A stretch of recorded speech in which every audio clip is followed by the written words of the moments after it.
Break के बाद आप सभी दर्शकों का एक बार फिर स्वागत है। इस वक्त आप देख रहे हैं Haryana Himachal prime time. Bulletin में अब बात करते हैं गुरुग्राम की, जहां पर आधी रात गोलियों की तड़तड़ाहट से सनसनी फैल गई। दरअसल सुशांत लोक के ए ब्लॉक इलाके में पुलिस और दीपक नांदल गैंग के शूटरों के बीच मुकाबला हुआ और यहां पर जो एनकाउंटर हुआ, पुलिस के मुताबिक गैंग के 5 बदमाश एक प्रॉपर्टी डीलर से रंगदारी वसूलने के लिए यहां पर पहुंचने वाले थे, जिसकी सूचना क्राइम ब्रांच को पहले से ही थी और पुख्ता जानकारी के अनुसार उन्होंने इस पूरे के पूरे इलाके को घेर लिया और जैसे ही पुलिस ने बदमाशों को घेरा, उन्होंने भागने की कोशिश की। पुलिस की टीम पर ताबड़तोड़ उन्होंने फायरिंग शुरू कर दी और जवाबी कार्रवाई में लगभग 20 राउंड पुलिस द्वारा चलाए गए।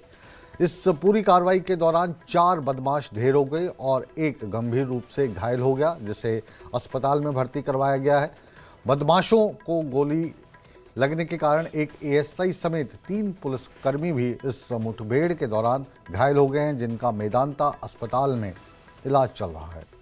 इस पूरी खबर को और तफसील से जानते हैं हमारे सहयोगी धर्मवीर शर्मा, इस वक्त गुरुग्राम से हमारे साथ जुड़े हैं।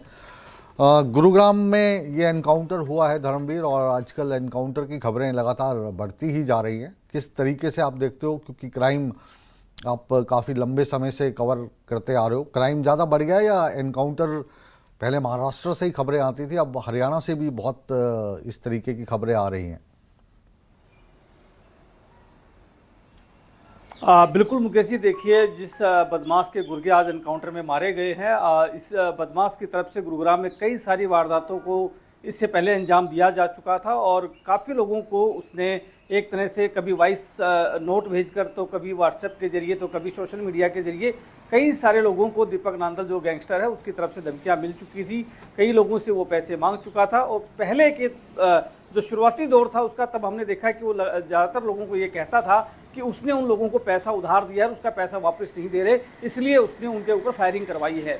लेकिन ये जो मामला, ये थोड़ा अलग हटके मामला है। इस पहली बार ये हुआ है कि इस मामले के अंदर सीधे तौर पर दीपक नांदल का नाम यह आया है कि उसने फिरौती के लिए जो विशाल बेरी नाम का जो एक व्यवसायी है उसको फोन किया गया था, उससे फिरौती मांगी गई थी। इसकी जानकारी गुरुग्राम पुलिस के पास ये दीपक नांदल जो है ये कौन है और ये कहां से ताल्लुक रखता है? इस वक्त जेल में है, बाहर है, फरार है, क्या इसकी डिटेल्स है? देखिए, दीपक नांदल जो है वो रोहतक का रहने वाला है और क्राइम की दुनिया से पहले वो एक तरह से म्यूजिक इंडस्ट्री से जुड़ा हुआ था। कई सारे गानों में वो उसने प्रोड्यूस किया था, अपने आप में वो राइटर कहता था, कभी कहता था कि वो प्रोड्यूस करता है गानों को। बादशाह के साथ और राहुल फाजिलपुरिया के साथ उसने काम किया हुआ है, उनके साथ उसने गाने बनाए हैं। एक समय में वो एक तरह से जो बॉलीवुड सिंगर है बादशाह और जो बॉलीवुड सिंगर है राहुल फाजिलपुरिया, इन दोनों के साथ काम कर चुका है। लेकिन पिछले साल हमने देखा था कि राहुल फाजिलपुरिया के ऊपर ही फायरिंग हुई थी और उस फायरिंग की जिम्मेदारी दीपक नांदल ने ली थी। उसने ये कहा था कि उसने राहुल फाजिलपुरिया के ऊपर गानों में पैसा लगाया है और वो पैसा वापस नहीं मिल रहा, इसलिए उसने उसको ऊपर फायरिंग करवाई है।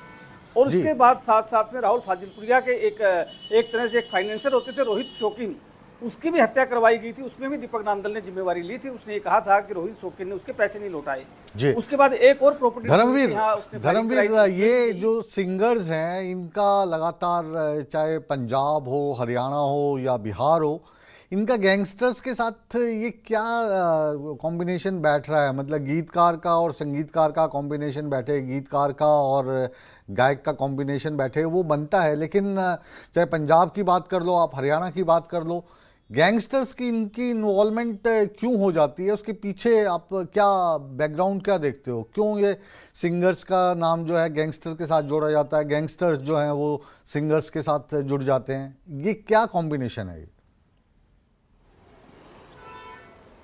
बिल्कुल, देखिए शुरुआती दौर की अगर हम बात करें तो ये बिल्कुल जो दीपक नांदल है या फिर राहुल फाजिलपुरिया है, चाहे रोहित शौकीन थे, ये आपस में एक के साथ काम करते थे और इसमें बादशाह भी थे। और उसके बाद जब लाइमलाइट में आए, उसके बाद जब ये थोड़े मशहूर होने शुरू हुए, तो उसके बाद जो है कहीं ना कहीं इनके ऊपर ये लगा दीपक नांदल को कि वो और ज्यादा मशहूर हो सकता है और उसने अपराध की दुनिया की तरफ कदम बढ़ा दिए। उसके बाद वो पहले गुरुग्राम के एक मामले में जेल में गया, उसके बाद उसके कई गैंगस्टरों से संबंध बन गए और उसके बाद जब वो वापस लौटा तो उसके बाद उसने धीरे धीरे करके पहले छोटे क्राइम किए। धर्मवीर आप बने रहे हमारे साथ, धर्मवीर आप हमारे साथ बने रहे।